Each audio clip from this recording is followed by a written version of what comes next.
Good evening and welcome to Black Power, the podcast with me, Iffy Thomas. I am an author, motivational speaker and the founder of The Confidence Star. And for this month, Black History Month, I wanted to shine a light on people who inspire me to inspire you. And up next, we have the artist, Viola Davis. I'm so excited.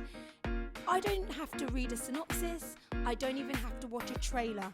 If her name is on it, then I am watching it because there is something about her and the way that she captivates me, every single character that she plays.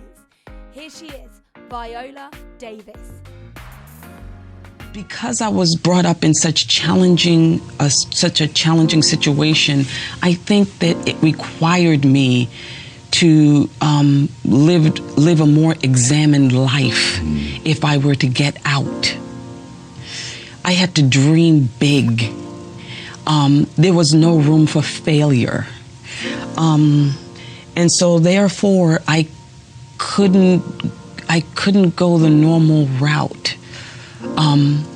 So I found myself at a very young age living that sort of life because I didn't want to be like my ancestors and everyone else who was like me. They were, everyone was either alcoholics or they lived in poverty. They accepted their lot in life. And I just felt like I didn't want to live that way. And anybody who wants to kind of stray from the pack, I think, has to lead a more examined life. What I had to do in order to make the dream work, I made the commitment, knowing that it always wasn't going to be a smooth ride.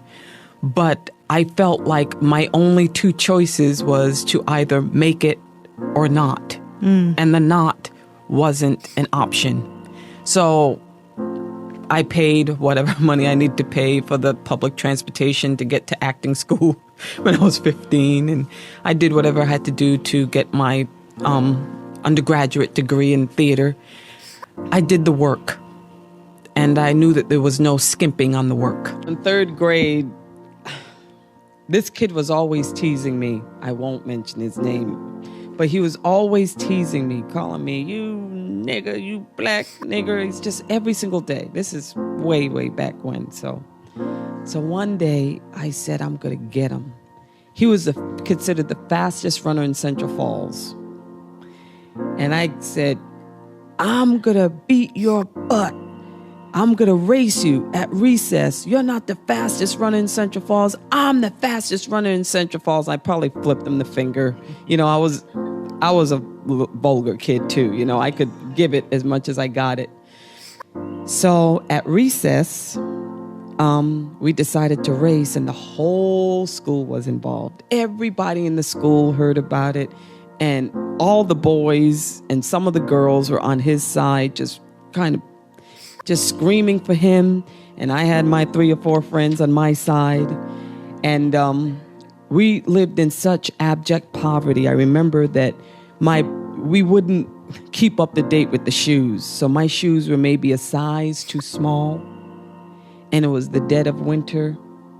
And I couldn't walk in the shoes. I'd have to stop every 2 steps, take the shoes off, then put the shoes kind of back on and walk again. They hurt my feet so bad. And then my socks were so torn, the only top part of my socks were left. So I said, how am I going to race him at recess with these shoes? So I said, I'm going to take my shoes off.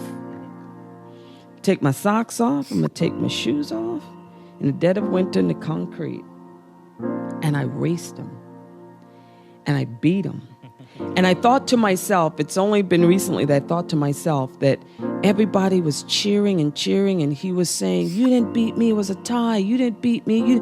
I said, yes, I did, yes, I did. And then I got in trouble with the teachers for having my shoes off.